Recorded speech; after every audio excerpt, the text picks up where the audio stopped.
I guess, is to try to make players and kids into athletes. Because I think at the end of the day, no matter, just like Pete said, I think he did that little at the end to give me a good segue to talk to you guys. But whatever sport you're playing, the better you move and the more efficient you move,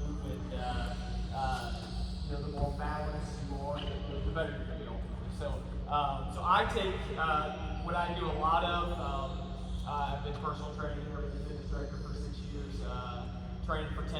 And so what I like to work with kids and just basically help them move better, become better athletes, in hopes that translate into better performances on the court, on the field, whatever the case may be. So today, Don just asked me to kind of take you guys through just some basics, some things that I think are really important. And at the end of the day, I think you guys probably would agree with me in that sometimes the basics are the most important thing. I'm not going to come show you anything you've probably never seen before, but I'll just kind of walk you through what I do, why I do it, and then some coaching cues to help the kids kind of see what's going on and help them do better on what they're doing. So I'll walk you through kind of a good ladder series, so like 7, 8 different things to get the feet moving, footwork stuff, and then we'll move into a little bit of reaction, athletic movement, cone drill, and then we'll go through kind of just a basic circuit that I think would be beneficial to any one of your kids that you can kind of carry over, and then I'll end with a few fun conditioning games that you guys might like, might not like. But at the end of the day, I think that last bit, I hardly ever take my kids and do running, because what ends up happening, kids are complaining, kids don't put forth the effort. So I try to put them in some sort of game-like activity that they're not thinking they're working really hard, but they actually are. So just some good ideas and things like that to go through. If you have any questions as we kind of move into it, just raise your hand, let me know. But ultimately, today's just to kind of show you guys a few things and give you guys a few pointers on something that you can kind of carry over. Obviously, I think everybody's done the ladder before. We see a lot of kids do jump rope, all that kind of stuff is very, very good. I think the ladder is a great way to just kind of get some movement prep. So it's a good thing to do before practice. Maybe even if you had, say, practice starts at 5, we put this out at 3:45 when you've got kids kind of coming and doing some things to kind of get themselves prepped, ready to go. So even if it's not like within the scope of practice, you can send it out and kind of encourage kids to do that, to get themselves ready to go as you move. Biggest thing when you're going through these ladder activities is to coach up consistency. So, at the end of the day, it's really easy for me to come in and just, nice and slow, going through the motions. Just like in a tennis activity, if they're going through the motions, it's not going to help them. It's not going to make them better at all. So encourage them to get to a point, once they get the footwork down properly, to kind of push themselves, get themselves uncomfortable at times. So the first couple, I'll walk you through like 7 or 8 different activities, pretty basic, but things that I think are really good. First thing I want you to talk to them about is kind of their athletic stance. So yes? Can they do these too? Yeah, you guys are more than welcome to come on and do them, absolutely. The more the merrier. You guys want to come out here and actually experience it. Yeah, love that. You don't have to if you're tired, but if you actually want to experience, you're welcome to come out here and see what it is that the kids go through. That's all right. So, talking to the kids about just being athletic. So starting out nice athletic. So sinking down into the hips a little bit, being up on the balls of the feet. First thing I'll have them do is go both feet in each spot. So it's going to be 1, 2, 1, 2, 1, 2. Okay, all the way through. Notice how as I'm going through, my knees are getting up in the air. Okay, and I'm looking athletic. Okay, so we're going through. Yep, right, left, both feet in each box. Both feet in each box. Okay, so how many people went through and said, man, my legs aren't doing what my brain's telling them to do? Right? Quite a few, right? So that kind of thing is so good. It gets your body prepped, ready to go. The second thing I saw a lot of, and I see it all the time with the kids, right? So if I'm going through here and I'm doing this, do I look very athletic? Do I look very athletic? Or why? What's not moving? My arms, right? Okay, so we've got to be very fluid in our motion. So our arms are just as important as our feet. So I'm going through and I'm being smooth with my movement and I'm getting my knees up nice and high. Okay, so focus on knees up and then swinging those arms. Now, go slower, okay? And I'll encourage my kids all the time. I don't want you to be so rushed that you go through the ladder and you get 75. You know what I mean? So go slow, go at the pace that you can handle it, and then as you get better, then you can kind of move on through. So a lot of times what I'll do is I'll have a couple of these set up. I'll have maybe some of my more advanced kids going on one, maybe some kids that aren't quite as advanced going on another, and I'll tell them, you know, give it four or five runs before you start behind you. Because one of the most embarrassing things as a kid is when you're going and getting behind. So you just kind of tell them, like, slow down. You know, this is not a race. You know, we're just working on kind of movement prep and getting our feet. Okay. So try to do that one more time. Knees a little higher, arms swing. There you go. Right foot, left foot. Right foot, left foot. Right foot, left foot. There you go. Much better.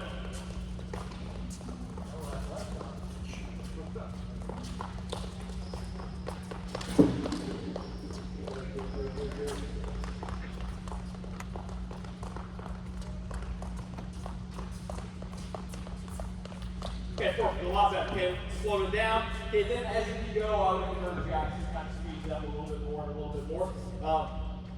Ultimately, we want to be comfortable in here. We want to be able to do it right, so that way 2-3 weeks down the road, it's going to be fun. You know what I mean? The last thing is, I think everybody did a pretty good job, but we count all the balls to the feet. I see it all the time with everybody, and it's just, you know, and I think it just drives me nuts. You know what I mean? Like, get up on the balls to the feet, you're ready to go. As you're going through these ladder drills, same thing, up on the balls to the feet. Being light. The second one I'll have them do, well, ultimately, so the second thing I'll do, I'll go left foot first too. So everybody's really comfortable leading with the right foot, then I'll have them go with the left foot first as well. All right, just to get them comfortable moving in kind of all different directions, right? Then we'll move on. I'll come over here, again, doing a little bit more quick feet stuff, more nice and athletic. You're going to touch in, touch out, touch in, touch out. Again, my arms are moving, I'm up on the balls of my feet. Okay, I'm staying nice and athletic. Alright, so here, this left leg is pumping up and down, right foot's going in and out. Alright, I'm going to go through that. Touch in, touch out, stop, touch in, touch out. Moving those arms, there we go, run it.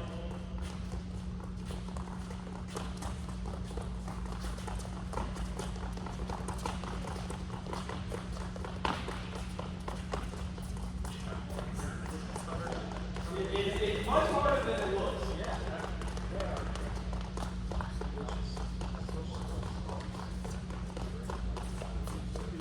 So we'll do the same thing on the left side. So you go to the other side of the ladder, moving that left foot. Off you go.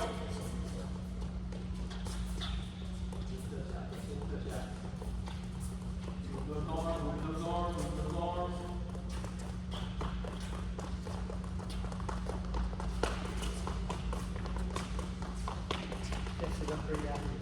I'll tell you what, I couldn't do it better myself.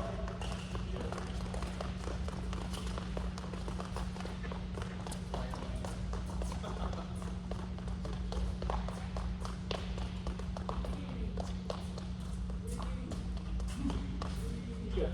Okay, so you guys can look up a lot of different ladder drills, but I'll go through 2 more. But ultimately, what we're trying to do is, you know, be able to move our body how we want it to. So often, if you guys probably know, let's just say you get into the 3rd set and you're tired and you're worn out, you make mistakes, right? You you don't move right, you go reach for something, you do this, that, and the other. Well, this hopefully will kind of help get that mind frame a little bit better, moving your body a little bit better, right? Next one we'll do, this will be the last one. We'll face the ladder, you're just going to go in and out. So both feet in, both feet out, both feet in, both feet out. Go ahead and do one side facing this way. Again, make sure we're moving those arms. That front foot leads the left foot first, right here. Left foot first. There you go. Yeah. Moving those arms. Touch in, touch out. Both feet in, both feet out.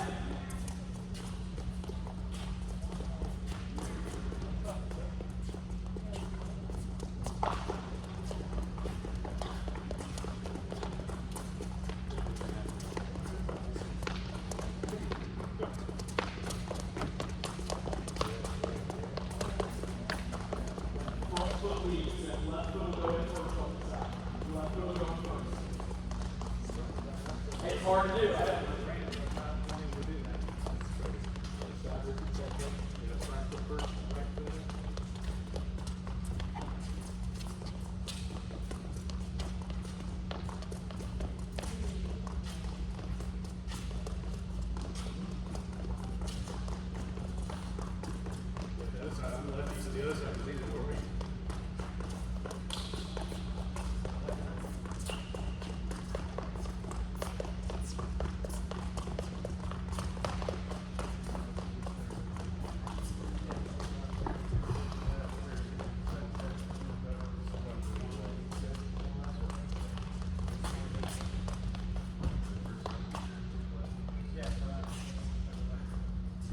Okay, so I won't make you guys run through those, but you can again, all this stuff you obviously you can find on the internet.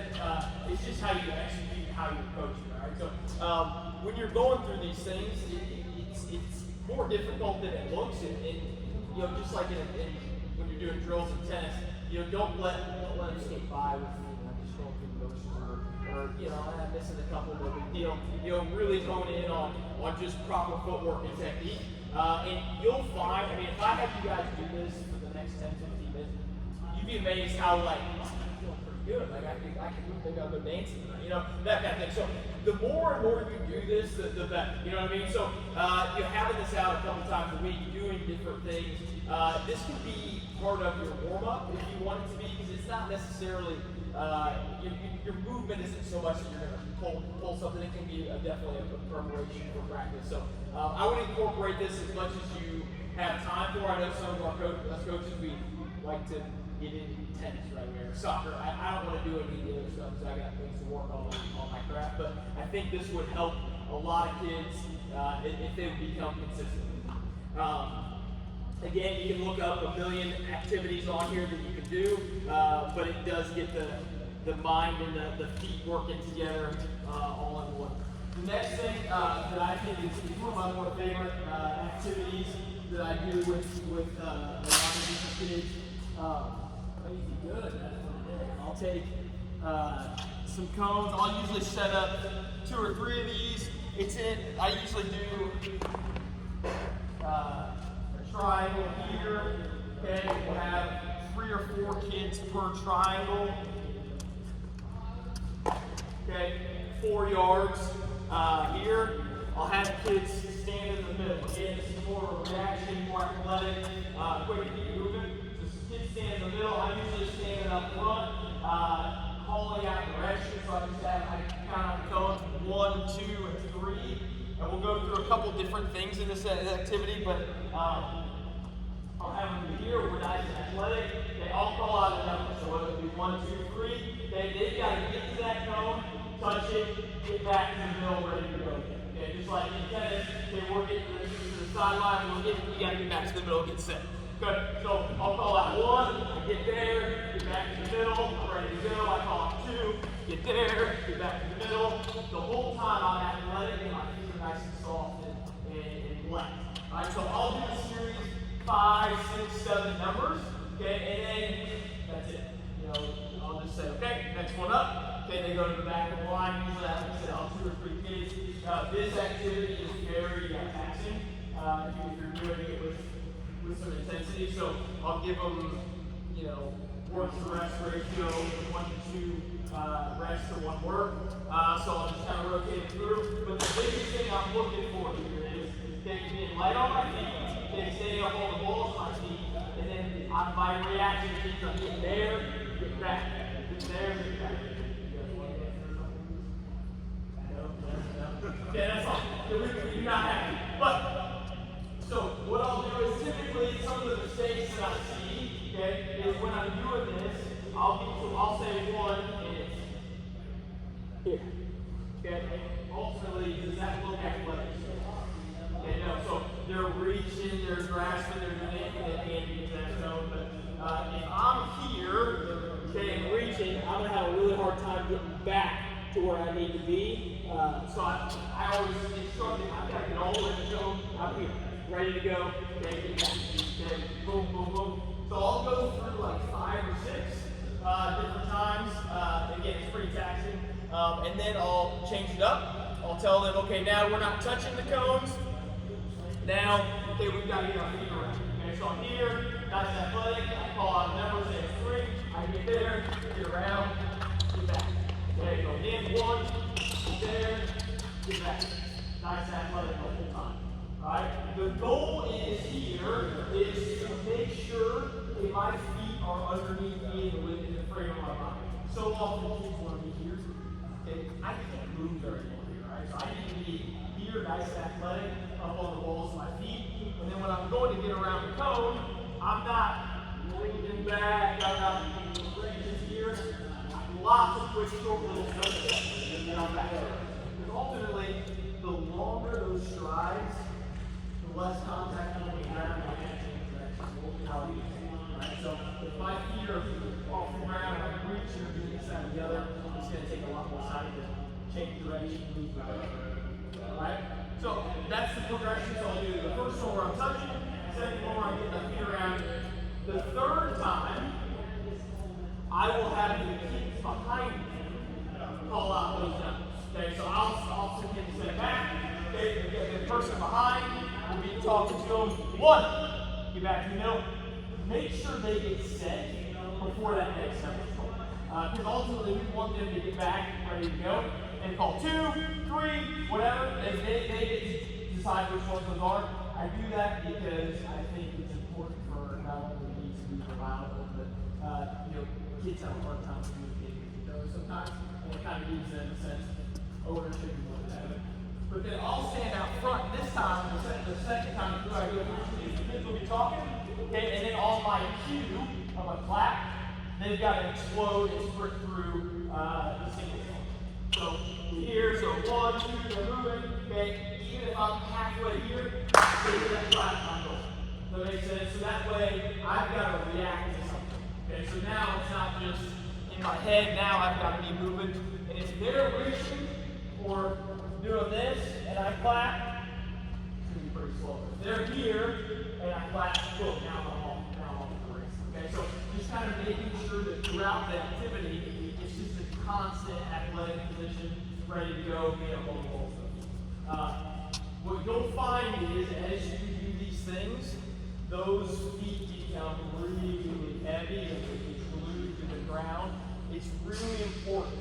And again, if you're doing this activity and it's not like a conditioning activity, let those kids, if you feel like they're just really tired, let them have a little bit extra time because we want that activity to be good in quality. If they're too tired and they can't do it, a little bit more time to kind of, as you go, you'll build it.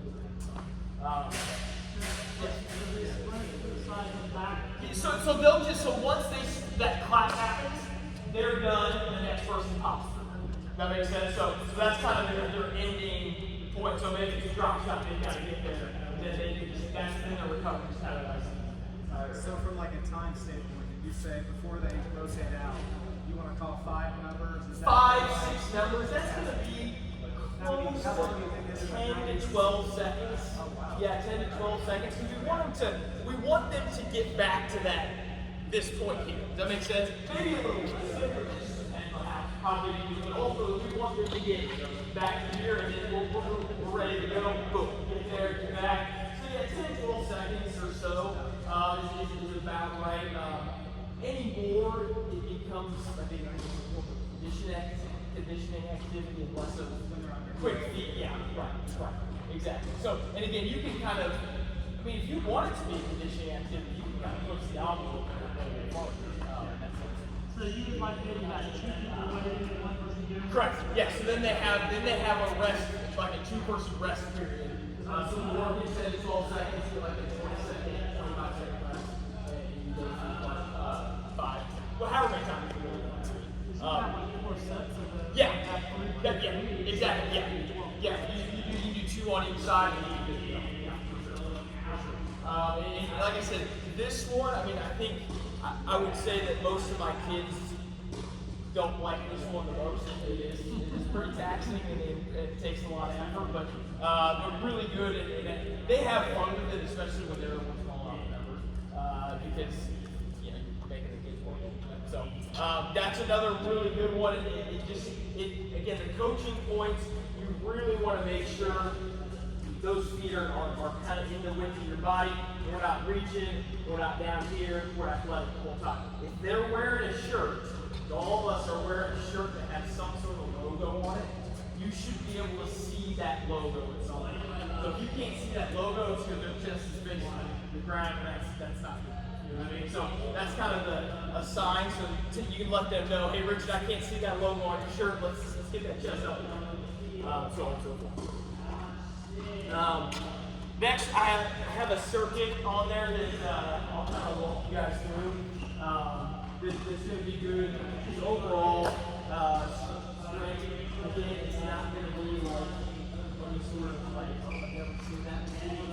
But I think these type of things at the end of practice,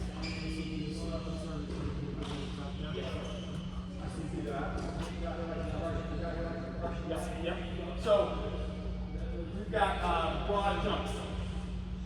So typically what I'll do is, so say you have 12 kids, give or take, maybe I'll pair them up and I'll do like 6 exercises, put 2 kids to a certain 2 each exercise and go through a little circuit there. A lot of times, maybe it's, again, you go 30 seconds on, 30 seconds off. You work for 30 seconds, you rotate it through, you can go through a couple different rounds. This would be good to do kind of at the end of practice. Maybe it's the last 10 minutes, whatever. Broad jumps. Okay, all we're doing is feet shoulder width. We're sinking down and then explode out on the feet as far as you can. Landing nice and athletic. Again, on here, same thing. That chest. Okay, we're upright. My butt's down. I'm ready to go. If you can't see their chest, or if you don't feel like they're ready to move into that next movement, okay, they're a little off balance. Encourage them, especially on these, to slow down, shorten it up if they don't feel comfortable or confident. Okay, so the biggest thing is the hip extension, okay, throwing those hands forward, and then that soft landing under control. All right, so it's here, back, land under control, and you go again. So typically I'll have them come to the side, maybe they go down the court back once or twice. But this one especially isn't necessarily like a fast, repetitive movement. I want each jump to be explosive and under control and moving on like that. So you can, like I said, have them go down and back. That's probably going to take them 30 seconds. If they don't get to that point, that's fine. It's no big deal. But just thinking, just telling them to go as forward as explosive as you can while under control. Okay, so if they're jumping far but they're falling over themselves after the fact, that's not helping. Tell them to shorten it up.